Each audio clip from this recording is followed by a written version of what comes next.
E aí, pessoal, tudo bem? Então, hoje nós vamos para a nossa última aula dessa semana, aula 16, que é a estética neoclássica. Tá? É uma escola literária da qual eu gosto muito, eu acho muito interessante. Tá bom? Então, vamos lá. O neoclassicismo, que também é chamado de arcadismo, né? Ele tem algumas representações. Veja, a gente tem aqui um quadro, né, que eu reproduzi da apostila de vocês, é a Pastoral do Outono, de François Boucher, de 1749. Então, a gente está falando agora de século XVIII, tá bom? Então, vamos ver aqui algumas. O que é, né? A classificação do arcadismo. Então, é a retomada dos padrões de elegância e contentação da arte clássica, tanto do quinhentismo lusitano, lembra? Lá do Gil Vicente e tudo mais, quanto à antiguidade, com a presença da mitologia greco-latina. Então, de novo, eles vão retomar a mitologia, tá?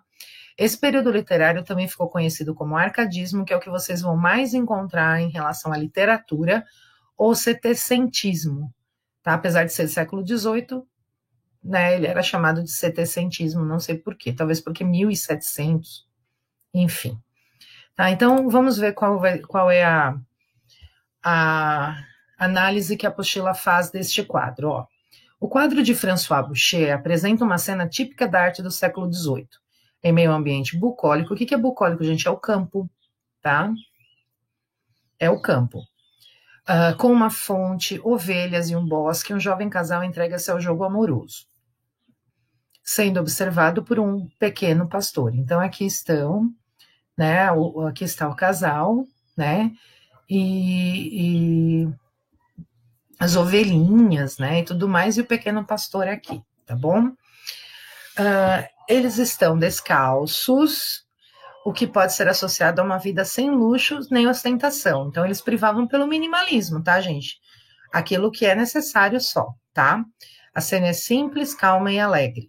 A poesia neoclássica traduz em palavras essa ambientação campestre e pastoril, em poemas nos quais predomina a harmonia entre o homem e a natureza. Então, aqui o homem vai se harmonizar com a natureza. Ele não é nem melhor e nem pior, ele tem que conviver com a natureza, tá bom? Então vamos ver o contexto histórico do século XVIII. O século XVIII também era chamado de século das luzes. Por quê? Porque é o século do iluminismo, gente.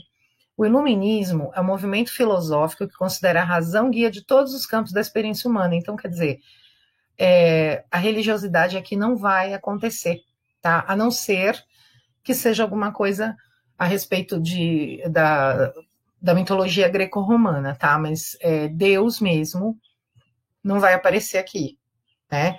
E se aparecer assim, aparece muito pouco, tá bom? Porque o iluminismo predomina no século XVIII, tá?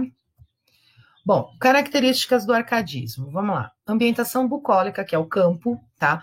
Bucolismo e campo são a mesma pessoa, tá, gente? Nós temos o pastoralismo, que é a vida no campo, tá? Adoção de pseudônimos pastoris, alguma coisa que tem a ver com o campo, né? Coisas de camponeses e tudo mais. E assim, coisas muito simples, tá? Pseudônimos muito simples, nada de coisa rebuscada. Ele é completamente o contrário do barroco, tá, gente? Com relação a isso. Ele não vai usar nada rebuscado, nada. Tudo muito simples, porque o menos é mais nessa escola literária, tá bom? É muito importante os temas árcades. Os temas árcades, eles vão estar presentes sempre, gente, sempre. De verdade.